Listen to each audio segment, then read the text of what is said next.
Buradaki arkadaşlara dedim ki sizin işiniz dedim çok zor. Her gün dedim bu kadar ezber, bu kadar rol. Onlar da bana dediler ki senin temizliğin tuvaletler de bize zor geliyor. Dedim tuvalet temizlikte ne var? Döküyorsun deterjanı, ovuyorsun. Diyor ki aşkla milleti o tuvaletin içine çekmek kolay bir şey mi? Şu an sözlüğe kalkacak öğrenci heyecanı var içeride. İçimde.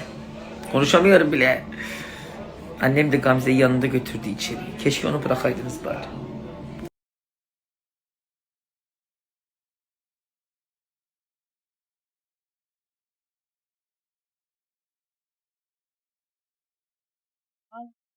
Baba hop.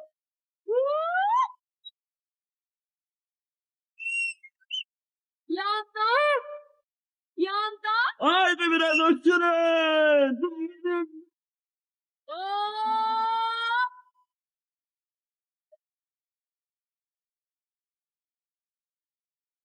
70, 80, 90, 100. Yemenimi bağladım başıma, kızımı da vermem düşmanıma.